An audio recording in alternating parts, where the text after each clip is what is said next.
नमस्कार, स्वागत है आप सभी का। मैं हूं आपके साथ तान्या वर्मा। तो चलिए शुरुआत करेंगे उत्तराखंड के इस खास बुलेटिन की। देश भर के साथ साथ देहरादून में भी शौर्य सम्मान तिरंगा यात्रा का आगाज हुआ। ये यात्रा 14 मई से 23 मई तक देश भर के विभिन्न क्षेत्रों में निकाली जाएगी। ऑपरेशन सिंदूर की सफल उपलब्धियों को हर नागरिक तक पहुंचाने के उद्देश्य के साथ में 10 दिन तक इस राष्ट्रव्यापी यात्रा को निकाला जाएगा। यात्रा के बाद देहरादून गांधी पार्क में सैनिकों के सम्मान में कार्यक्रम भी आयोजित किया गया। कार्यक्रम में बतौर मुख्य अतिथि मुख्यमंत्री पुष्कर सिंह धामी शामिल हुए। इस दौरान सैनिकों के सम्मान में मुख्यमंत्री द्वारा पैदल पथ यात्रा भी की गई। इस अवसर पर मुख्यमंत्री धामी द्वारा सैनिकों की वीरता और पराक्रम की जमकर प्रशंसा की गई।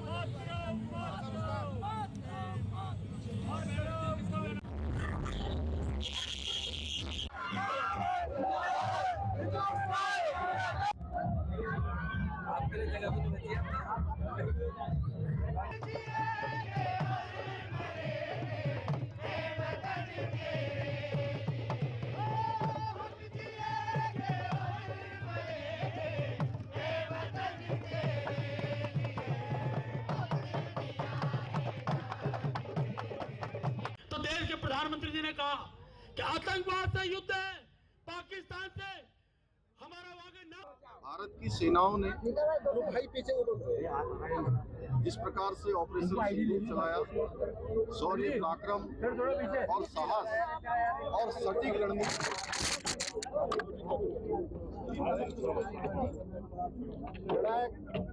जवाबी कार्रवाई,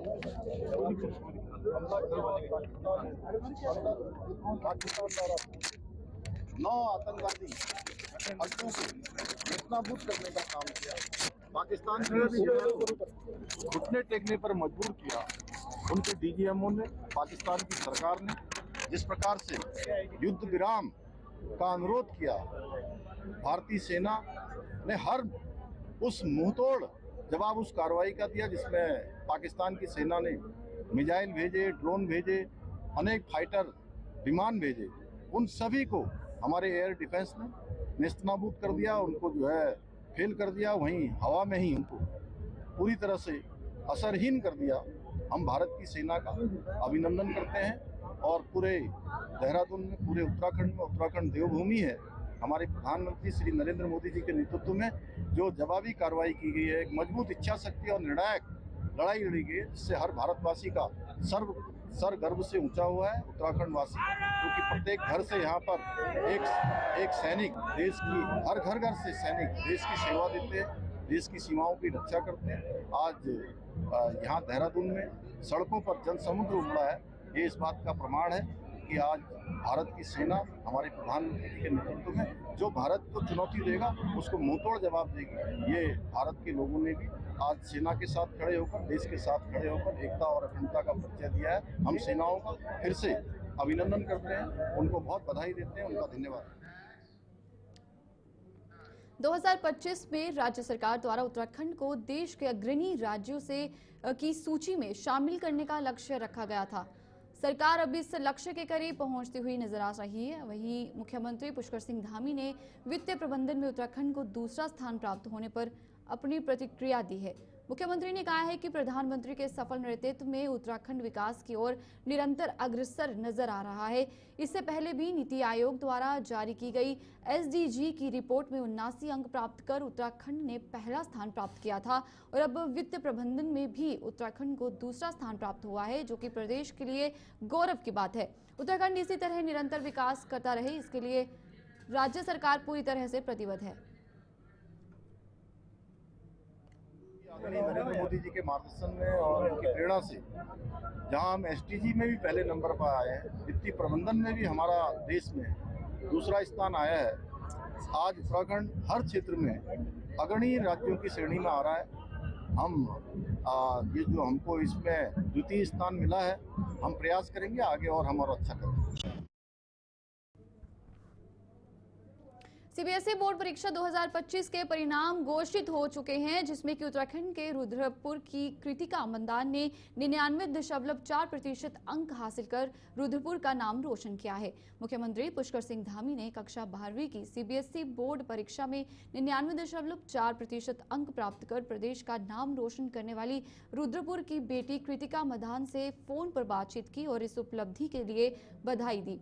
मुख्यमंत्री ने कृतिका मदान प्रोत्साहित किया है और उज्जवल भविष्य के लिए शुभकामनाएं दी। मुख्यमंत्री धामी ने कहा कि कृतिका की ये सफलता केवल व्यक्तिगत उपलब्धि नहीं बल्कि प्रदेश की बेटियों की उड़ान का प्रतीक है। उन्होंने कहा कि कृतिका की मेहनत, संकल्प और लक्ष्य के प्रति समर्पण ने ये सिद्ध कर दिया है कि हमारे राज्य की छात्राएं किसी भी स्तर पर देश का गौरव बढ़ाने में सक्षम हैं।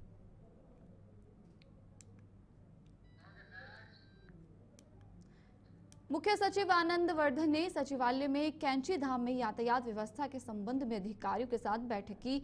मुख्य सचिव ने कैंची धाम के लिए मास्टर प्लान तैयार किए जाने के निर्देश दिए। मुख्य सचिव ने कहा कि कैंची धाम में सप्ताहांत में लगने वाले जाम को देखते हुए इसके लिए व्यापक योजना तैयार किए जाने की आवश्यकता है।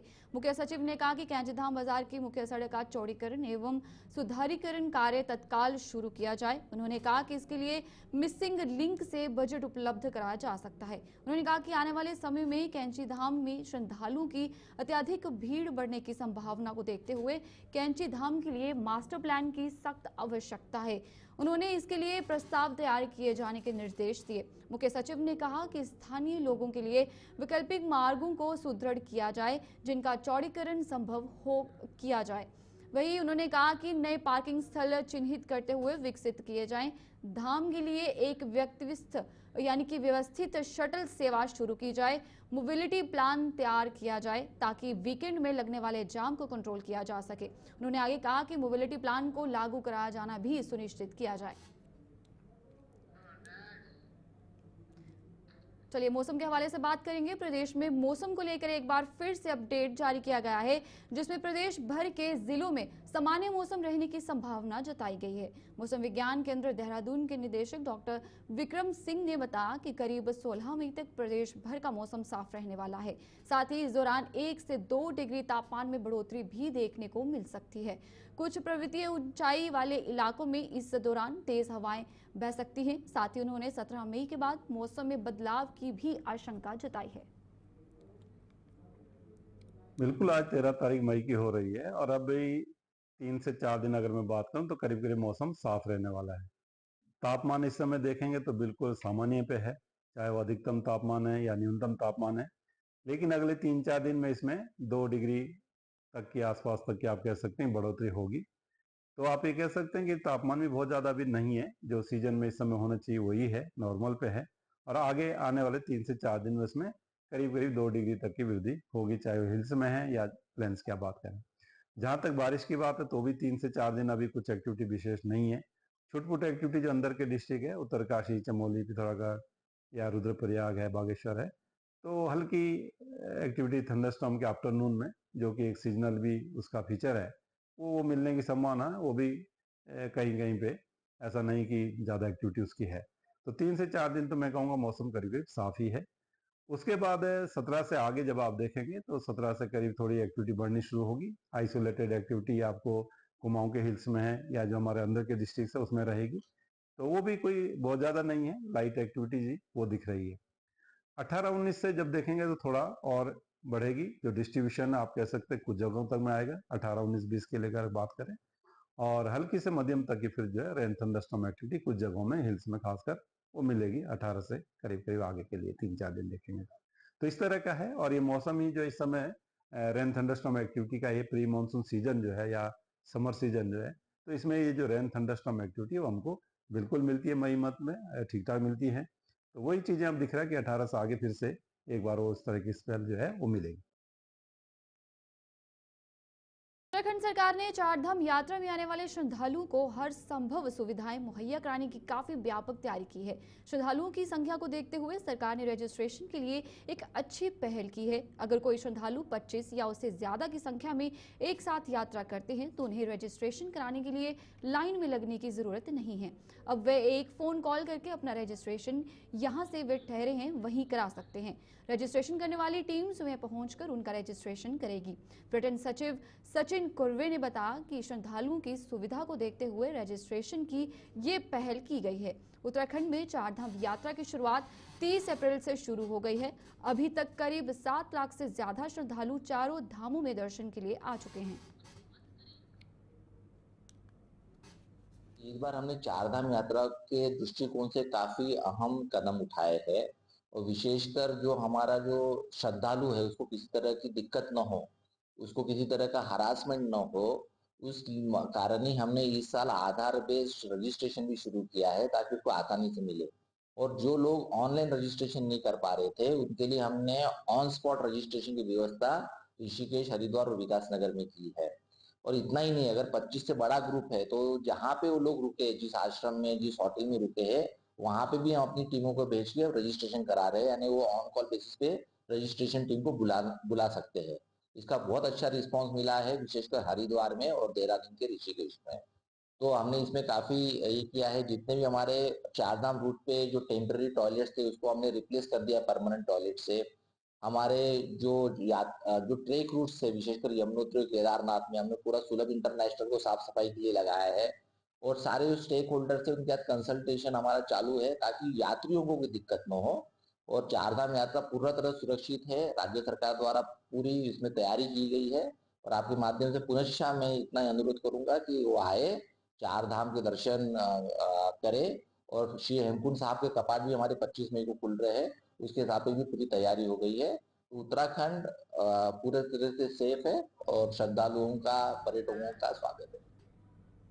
बद्रीनाथ धाम में इन दिनों महायोजना का कार्य चल रहा है। मंदिर के आसपास सौंदर्यीकरण की कार्य योजना भी अमल में लाई जानी बाकी है। मंदिर के ठीक नीचे तप्त कुंड और नारद कुंड के पास अलकनंदा नदी के किनारे मुख्य दीवार क्षतिग्रस्त होने से इसका एक हिस्सा पूरी तरह से टूट गया है। दीवार के ठीक ऊपर तप्त स्नान करने वाले श्रद्धालुओं का मुख्य मार्ग है। ऐसे में इस मार्ग के क्षतिग्रस्त होने के कारण कभी भी बड़ा हादसा हो सकता है। वहीं पंडा समाज के अध्यक्ष प्रवीण ध्यान का कहना है कि उनके द्वारा बार बार प्रशासन को भी बता चुके हैं, लेकिन आज तक कार्रवाई नहीं हुई है। उन्होंने कहा कि अब आने वाला सीजन मानसून का है, उसमें और अधिक खतरा बढ़ सकता है। कहीं ऐसा ना हो कि तप्त कुंड का इतिहास खत्म हो जाए। सर्वप्रथम तो मैं आपको बहुत बहुत धन्यवाद देना चाहता हूं कि आपने इस विषम विषय को अपने संज्ञान में लाए हैं और इसकी यहाँ देखने आप इस ग्राउंड जीरो पे आप यहाँ पे खड़े हैं हमारे साथ में। ये जो सामने आप ये देख रहे होंगे, ये नारद कुंड के बगल में तपत कुंड की पुस्ता दीवार है, जो कि कार्यदायी संस्था जो गाबर कंपनी यहाँ पे रिवर फ्रंट का काम कर रही है। और विगत 3 वर्षों से रिवर फ्रंट का जो कार्य चल रहा है, उसके कारण से क्या है कि इन्होंने नदी में काफ़ी गाद बोला जाए तो मलबा भर दिया है। उस मलबा भरने के कारण से क्या है कि नदी का जो वेग है, जो प्रवाह है, वो नारद कुंड की तरफ और इस तपत कुंड की तरफ टक मार रहा है। पानी का जो फोर्स है वो इस तरफ आ चुका है। उस वेग के कारण से क्या है, विगत पिछले साल से इस पुस्ता दीवार को यहाँ पे पूर्ण रूप से ध्वस्तीकरण हो चुका है। इसको प्रशासन के संज्ञान में और कार्यदायी संस्था के संज्ञान में भी कई बार ला चुके हैं, लेकिन अभी तक इस पर कोई अमल में कार्य नहीं हुआ है। मैं आपके माध्यम से ये जरूर प्रशासन को दोबारा अवगत कराना चाहता हूँ कि हो सकता है इस बार बरसात में इस पुस्ता दीवार के ढहने के कारण से जो हमारा अस्तित्व है तपत कुंड, वो समाप्ति की तरफ भी जा सकता है। और साथ ही केवल इस जगह का समाप्ति नहीं होगा, हो सकता है यहाँ पे कोई बहुत बड़ी जनहानि भी यहाँ पे घटित हो सकती है। तो मैं ये चाहता हूँ कि बरसात शुरू होने से पूर्व इस पे अविलंब कार्रवाई करके इस पुस्ता दीवार को सुचारू रूप से सही करा दिया। देहरादून में मौजूद श्री गुरुराम राय इंटर कॉलेज में जिला विधिक सेवा प्राधिकरण की ओर से एक खास कैंपेन की शुरुआत की गई।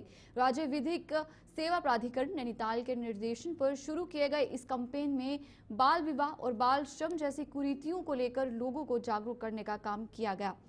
इस दौरान सचिव प्राधिकरण सीमा डुंगराकोटी ने बताया कि बाल श्रम और बाल विवाह दोनों ही गंभीर सामाजिक समस्याएं हैं जो न सिर्फ कानून के खिलाफ हैं बल्कि बच्चों के शारीरिक, मानसिक और सामाजिक विकास में भी बाधा डालते हैं। और वही बाल विवाह व बाल श्रम जैसी कुरीतियां समाज में आज भी मौजूद हैं, जिनके कारण बच्चों की शिक्षा छूट जाती है और उनके स्वास्थ्य पर भी बुरा असर पड़ता है। एक पढ़ा लिखा और आत्मनिर्भर बच्चा ही मजबूत समाज की नींव रख सकता है। इसीलिए अपने समाज, अपने प्रदेश और अपने देश को अगर विकसित करना चाहते हैं तो बाल श्रम और बाल विवाह जैसी कुरीतियों से दूर रहना होगा। कि राज्य विधिक सेवा प्राधिकरण के दिशा निर्देशन में जिला विधिक सेवा प्राधिकरण देहरादून इस समय 2 कैंपेन आज से स्टार्ट कर रहा है, बाल श्रम मुक्त उत्तराखंड और बाल विवाह मुक्त उत्तराखंड। बाल विवाह मुक्त उत्तराखंड की अगर हम बात करें तो जैसा कि हमारा कानून है कि 18 वर्ष से कम उम्र की लड़की और 21 वर्ष से कम आयु के लड़के का विवाह नहीं किया जा सकता, और यदि कोई कराता है तो वो पेरेंट्स, वो रिश्तेदार, पंडित, मौलवी अपराध के दोषी हैं और उन्हें 2 वर्ष तक के कारावास और 1 लाख तक के जुर्माने की सज़ा से उसमें दंडनीय किया जा सकता है। इसी प्रकार बाल श्रम के लिए भी हमारे कानून में स्पष्ट रूप से कहा गया है कि 14 वर्ष तक के बच्चों से किसी भी प्रकार का बाल श्रम नहीं कराया जा सकता। जिस तरह से हम देखते हैं कि फैक्ट्री, कारखानों में, रेस्टोरेंट में आज भी हमें कई जगह पर बच्चे काम करते हुए दिखाई देते हैं। तो हमारी जो ये कैंपेन है दोनों, ये इनका मुख्य उद्देश्य यही है कि हम देहरादून ज़िले के हर एक जगह पर, चाहे वो ऋषिकेश हो, विकासनगर, मसूरी, डोईवाला और देहरादून मुख्यालय, हर जगह पर हम खुद और हमारे पीएलबी के माध्यम से इन 3 दिनों में जगह जगह पर कैंप लगाकर लोगों को जागरूक करेंगे, क्योंकि एक पढ़ा लिखा और एक आत्मनिर्भर बच्चा ही एक मजबूत समाज की नींव रख सकता है। और इसी उद्देश्य के लिए अगले 3 दिन तक जगह जगह पर ये कैंपेन की जाएगी। मंगलोर कोतवाली इलाके में दिल्ली हरिद्वार हाईवे पर एक भीषण सड़क हादसा हुआ है, जिसमें कि एक कार ट्रैक्टर ट्रॉली में जा घुसी, जिससे कार बुरी तरह से क्षतिग्रस्त हो गई है। इस हादसे में एक कार सवार की मौत हो गई जबकि एक गंभीर रूप से घायल हो गया, इससे इलाज के लिए स्थानीय अस्पताल में भर्ती कराया गया। बताया जा रहा है कि कार सवार हरिद्वार जा रहे थे। जैसे ही कार मंडावली के पास पहुंची तो कार ट्रैक्टर ट्रॉली में घुस गई और कार का आगे का हिस्सा बुरी तरह क्षतिग्रस्त हो गया। वहीं पुलिस ने मौके पर पहुंचकर शव का पंचनामा कर हादसे की जांच शुरू की है। मंगलौर थाना क्षेत्र का मामला है। ऐसा प्रतीत होता है कि गाड़ी काफ़ी स्पीड से थी, जो कार थी वो किनारे खड़े एक वाहन से टकराई है, जिसमें एक व्यक्ति की तो at the spot he death हो गई थी। बाकी दूसरा घायल को पुलिस ने हॉस्पिटल पहुंचाया। अभी वो अपडेट नहीं है मेरे पास। हम जो उसकी पूरी जांच पड़ताल करेंगे और अगर तहरीर आती है तो उसमें आगे मुकदमा दर्ज किया जाएगा।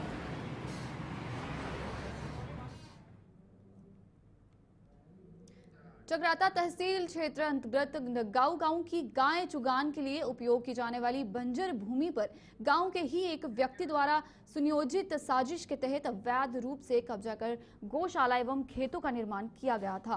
ग्रामीणों की शिकायत पर जिलाधिकारी देहरादून सविन बंसल के दिशा निर्देशों के बाद तहसील प्रशासन एवं पुलिस प्रशासन की संयुक्त टीम द्वारा संयुक्त रूप से कार्रवाई करते हुए अतिक्रमण को ध्वस्त कर अतिक्रमण मुक्त किया गया। ग्रामीण विगत पिछले 4 साल से उक्त अवैध कब्जों को लेकर तहसील मुख्यालय के चक्कर काट रहे थे। आखिर मामला डीएम देहरादून के दरबार में पहुंचा, जिस पर उनके द्वारा मामले का संज्ञान लेते हुए अवैध रूप से कब्जा की हुई बंजर भूमि नियमानुसार कब्जा मुक्त कराने के लिए उप जिलाधिकारी चक्राता को दिशा निर्देश दिए गए थे, जिसके बाद तहसील प्रशासन हरकत में आया और ये कार्रवाई अमल में लाई गई। नायब तहसीलदार मनोहर लाल अंजवाल एवं पुलिस प्रशासन की टीम के साथ गांव में पहुंचकर ग्राम नगांव में 350 हेक्टेयर सरकारी भूमि पर किए गए अतिक्रमण को ध्वस्त कर दिया गया।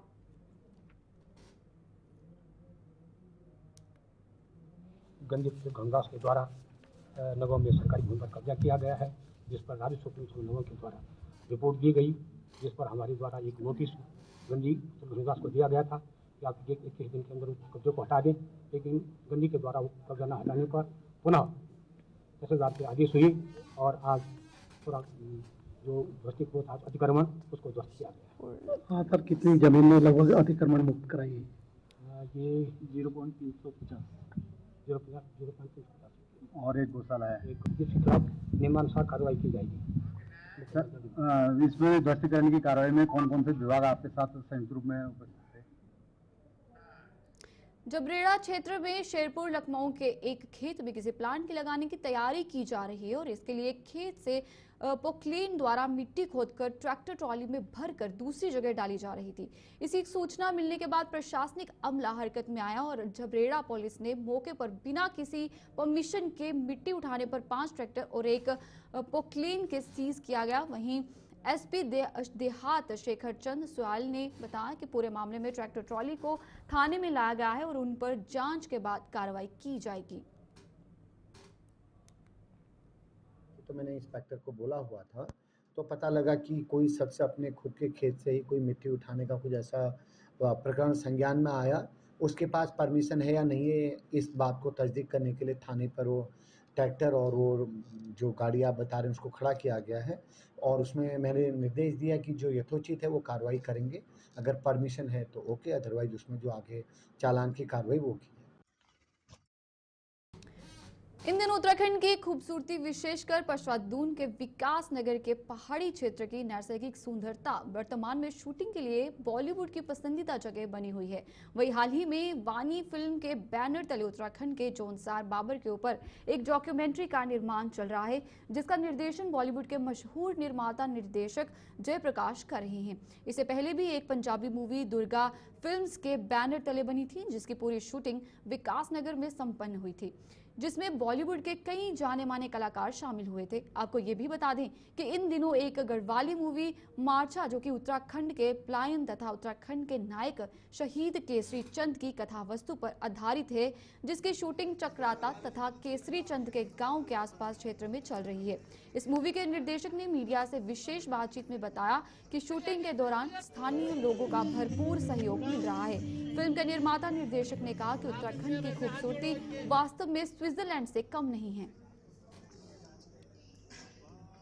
इसीलिए ये कहानी मार्शा गांव से शुरू की और पूरे गांव में घूमते हुए हम लोग यहाँ आपके इस गांव में आ गए, चक्राता में आ गए और हमने कहा कि यही से अपनी कहानी की शुरुआत की जाए और आखिर भी हमने यही किया। इसलिए यहाँ का गांव, यहाँ के लोग हमने चुने।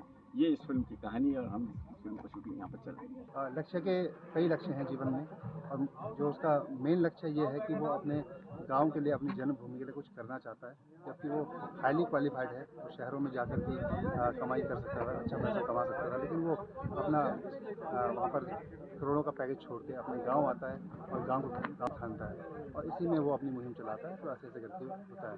और जहाँ तक डेस्टिनेशन की बात है तो सरकार ने पूरा फिल्म उद्योग को लेकर कई नीतियाँ इसमें करी हैं।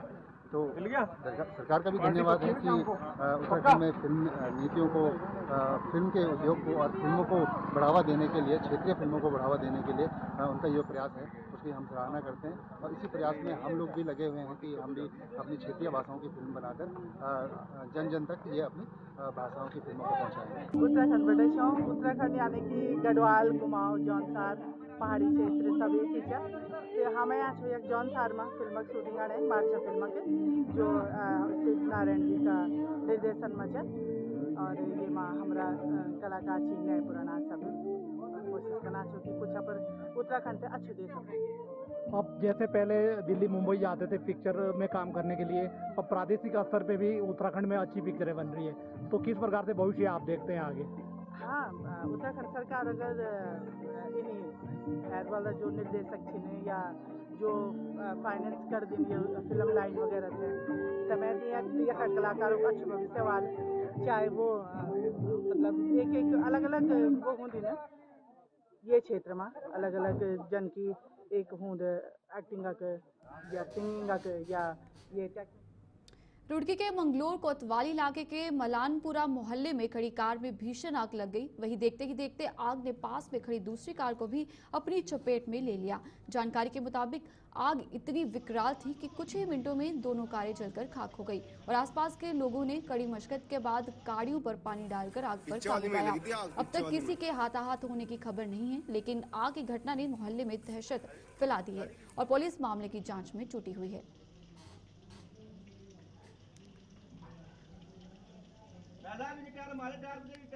फायर सीजन के चलते बढ़ते तापमान और अगजनी की घटनाओं को देखते हुए देहरादून के अग्निशमन अधिकारी बीवी बहादुर ने लोगों से सतर्कता बरतने की अपील की है। उन्होंने कहा है कि ज्यादातर अग्निकांड शॉर्ट सर्किट की वजह से होते हैं, जिन्हें थोड़ी सी सावधानी से रोका जा सकता है। अधिकारी लोगों को अपने घरों में लगे बिजली के वायरिंग सिस्टम और कनेक्शन का सही तरीके से उपयोग करना चाहिए।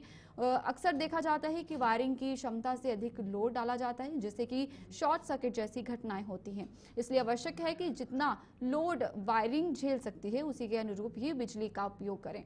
उन्होंने आगे कहा कि घरों और संस्थानों में फायर सेफ्टी उपकरण अवश्य होने चाहिए। जहां की ये उपकरण नहीं है वहां तत्काल इन्हें लगवाना चाहिए। साथ ही इन उपकरणों को चलाने की सही जानकारी भी होनी चाहिए ताकि छोटी मोटी घटनाओं पर तुरंत काबू पाया जा सके।